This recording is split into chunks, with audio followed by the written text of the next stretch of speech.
keeps tearing around, one who can't move. Where are the clowns? There ought to be clowns. Hey guys, this is Wargamer Sean. I'm really excited, so excited in fact that normally I wait to get my White Dwarf when I have my game night, which is usually Wednesday nights. But the White Dwarf came in today, and I felt like driving. I had a little time in between work around the lunch hour and went and drove and got the White Dwarf because my very first army I'm very passionate about is in White Dwarf and getting some new updates and a new Codex, it looks like, and that's the Harlequins, which I'm pretty excited about. I know people that are excited about the Necrons, and I'll be honest with you, I'll take a look at it and I might even review it, but there's two armies that I have never really played and I don't think I probably will, and that's Blood Angels and Necrons, and so I'm actually hoping some of the stuff gets a little helped or nerfed a little bit, like Mind Shackle Scarabs, which I think kind of have to. I want the army still be viable. I just think I'd like to see everybody be kind of reworked to kind of come in line with a lot of the codexes from 7th edition. I think Blood Angels, I think Space Wolves are, decent enough armies if everything else is on a level playing field. And I think it might actually make codexes like Orcs a little better. Tyranids have certainly gotten better with some of their supplements. Their codex initially was pretty lackluster. And I think Imperial Guard is still a pretty good codex. I know some people would disagree with me, and I think it's not really popular right now, but I think it's still good, tier list. I just think some things need to be tamed down with Space Marines and Tau and Eldar. Mainly with Eldar, my opinion is if you change something with the shield on the Wave Serpents, honestly, I think the army would turn into more of a mid-tier list. But anyway, let's get back on subject. I'm so excited that the Harlequins are getting a codex. Last time they had a codex was like early 90s, which, depending on the time in the 90s, but I think it was 91. I was just finishing up high school. It's scary to think, but so I haven't had a codex for a long time, and I'm pretty excited about it. I'm going to go through the codex, or sorry, not the codex, the White Dwarf that we got today. There's a lot of articles talking about things, which is exciting. They put two different things in here. One is the normal troop, and that includes the basically the troop master and the players, and those are your standard squads. They're 95 points base, so they're 15 points a model. They have the 5-up invuln, like we've come to know, and the flip belts and the holo suits, which give them a 5-up invuln, shuriken pistol, a close combat weapon. They do now have plasma grenades, so that helps them because it was kind of making them a little bit less playable unless you had the Psyker with them to give them kind of defensive grenades. So now they have plasma grenades, which is good. You can now also, before you could only take 2 in a squad, you could take a fusion pistol, which is basically a 6-inch range melt-a-gun. But now you can do a Neuro Disruptor. And the Neuro Disruptor was something that and they even mention it in the White Dwarf here, that's something that the Solitaire had back in first and second edition that kind of went into obscurity and has never been seen since.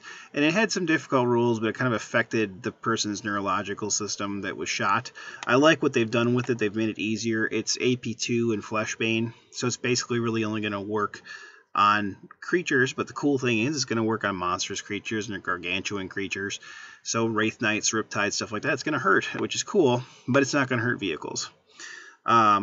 And that's 10 points per model, and a fusion pistol is 15 points per model. So if you want a fusion pistol, basically you're paying the same amount for a player as you are for the fusion pistol.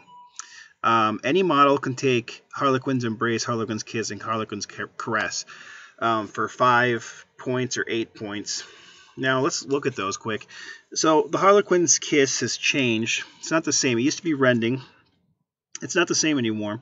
Now with this one, when a model makes an attack with a Harlequin's Kiss in close combat, one of the attacks, which is rolled separately, is resolved at Strength 6 AP2.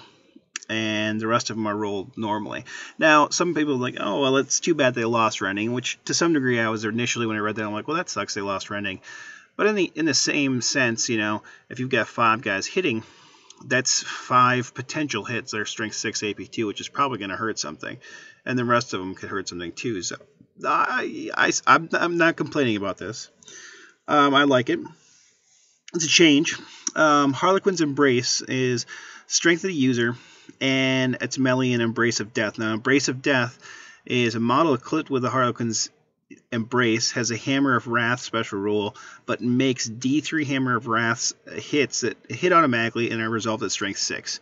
So that's pretty cool too. I mean, you've got a Hammer of Wrath that's D3 and Strength 6. It's kind of like the Cluster Caltrops for Dark Eldar's bikes. So I kind of like it. I don't know if I'll, we'll see. We'll have to test it out to see how, much they get played.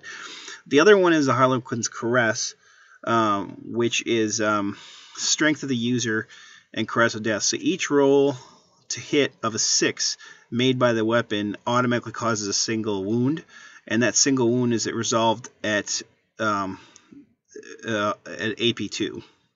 And then against vehicles, a roll of a 6 to hit automatically causes a glancing hit. So that has potential to hurt a vehicle, which is nice.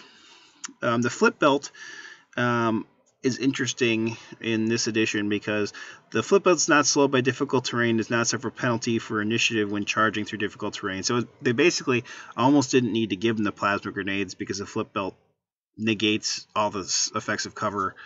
But I suppose it's something they could throw. But the cool thing is with characters is a character that has a Flip Belt automatically passes a Lookout Sir and a 2+. So basically your Harlequin, basically Troop Master is going to get a Lookout Sir of a 2+ even though he's only a character, which is cool. So I like that. The Holosuit's a 5+ invulnerable save, same as before. The Shuriken pistol, obviously the same as before. The Neuro Disruptor is Strength 1 AP2 pistol, Fleshbane, 12 inches.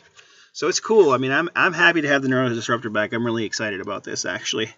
The one thing that's noticeably missing from the rules for the troop, they do cause fear. They have Fleet, they have Furious Charge, and they have Hit and Run, which they had before.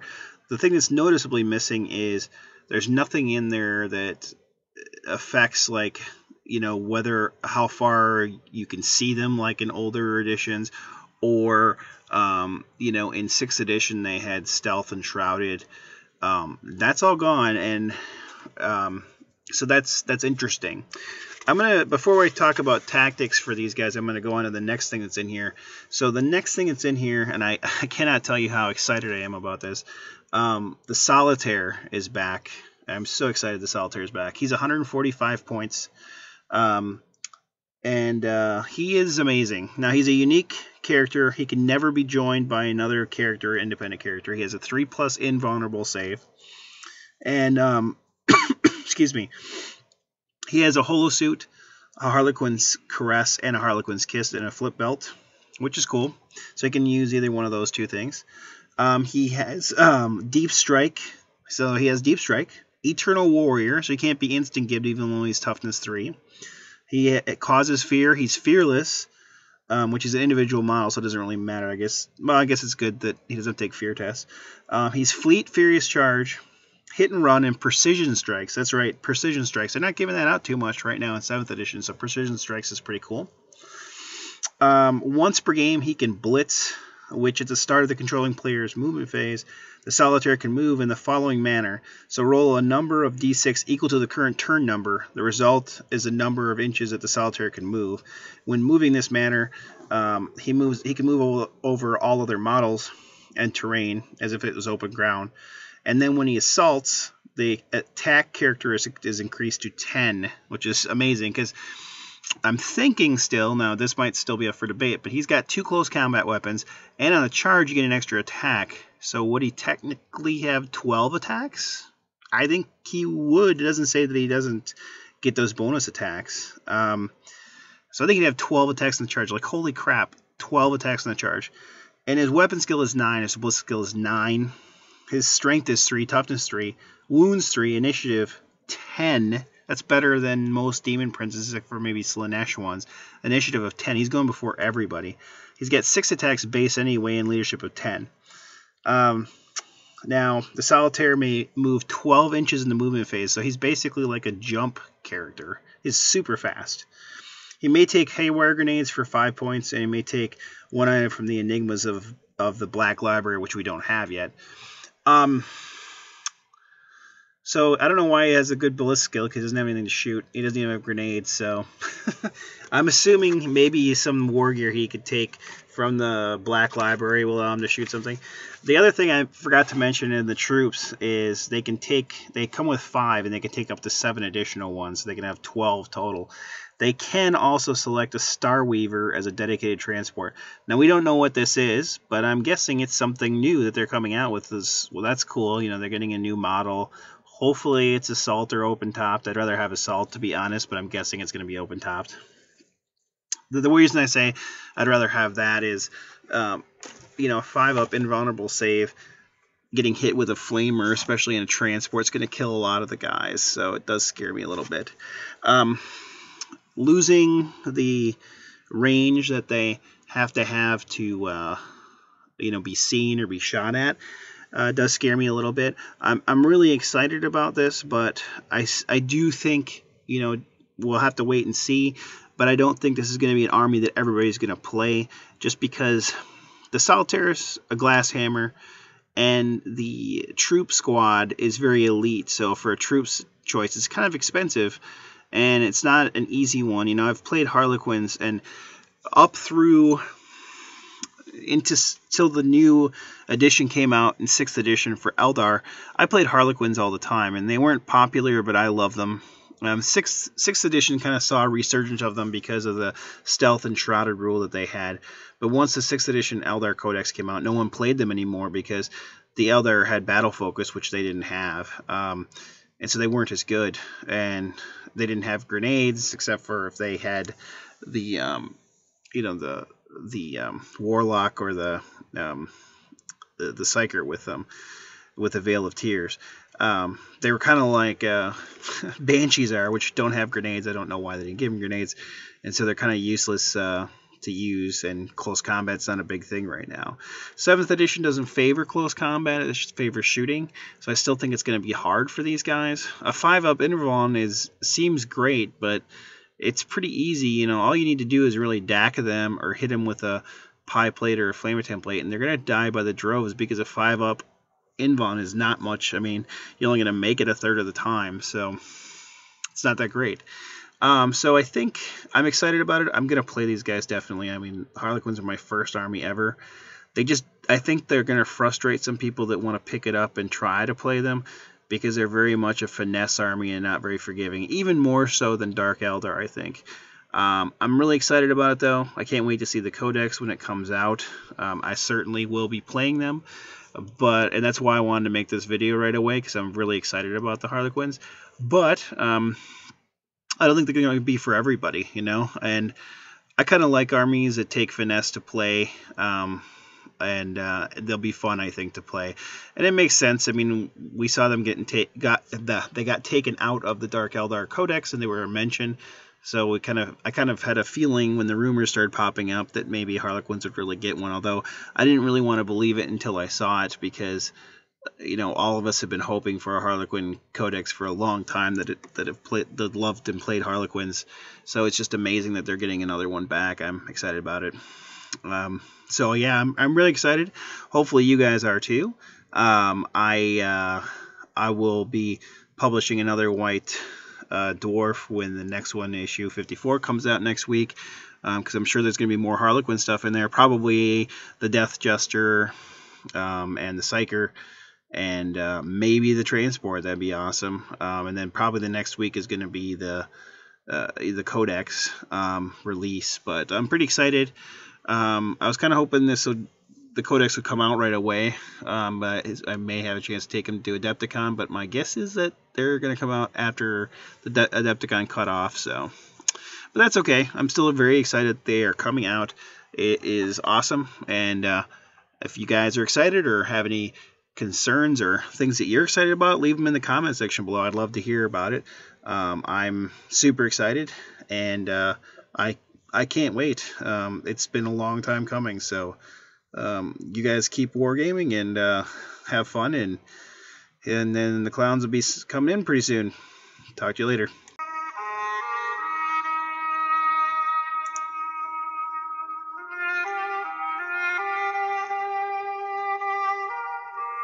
Goodbye. Goodbye. Goodbye. Goodbye. Goodbye. Bye-bye. Goodbye. See ya. Bye for now. Bye for now. Goodbye. I like bottoms.